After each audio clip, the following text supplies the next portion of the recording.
Radhe Radhe everyone.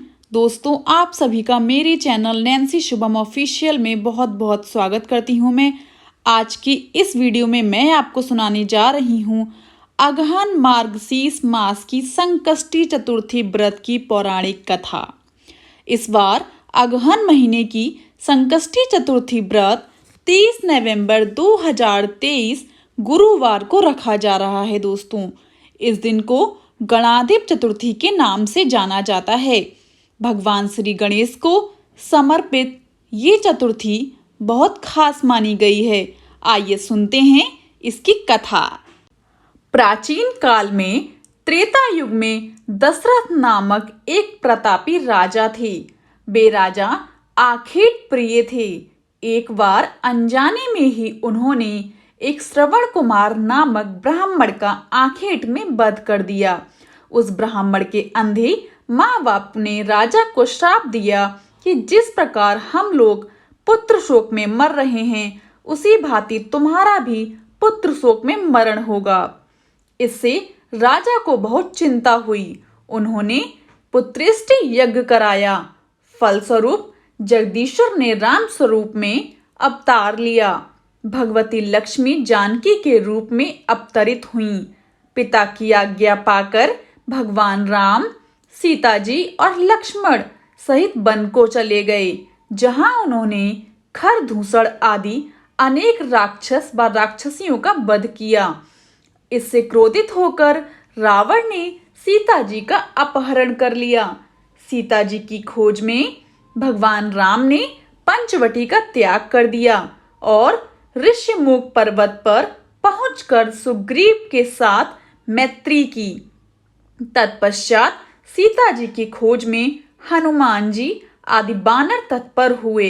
ढूंढते ढूंढते बानरों ने गिद्धराज संपाति को देखा।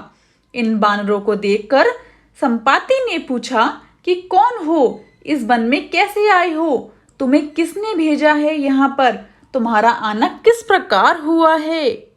संपाति की बात सुनकर बानरों ने उत्तर दिया कि भगवान विष्णु के अवतार दशरथ नंदन राम जी, सीता और लक्ष्मण जी के साथ दंडकवन में आए हैं।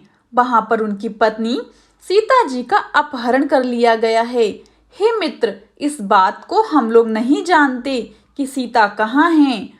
उनकी बात सुनकर संपाति ने कहा कि तुम सब रामचंद्र के सेवक होने के नाते हमारे मित्र हो गए। जानकी जी का जिसने हरण किया है और वह जिस स्थान पर हैं, वह मुझे मालूम है। सीता जी के लिए मेरा छोटा भाई जटायु अपने प्राण गंवा चुका है। यहाँ से थोड़ी ही दूर पर समुद्र है और समुद्र के उस पार राक्षस नगरी है। वहां अशोक के पेड़ के नीचे सीता जी बैठी हुई हैं। रावण द्वारा अपहरण सीता जी अभी भी मुझे दिखाई दे रही हैं। मैं आपसे सत्य कह रहा हूं कि सभी बानरों में हनुमान जी अत्यंत पराक्रमशाली हैं, अतः वहां उन्हें जाना चाहिए।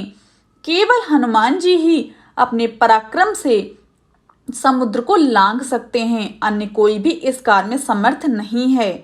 संपाति की बात सुनकर हनुमान जी ने पूछा कि हे संपाति, इस विशाल समुद्र को मैं किस प्रकार पार कर सकता हूँ, जरा मुझे बताओ।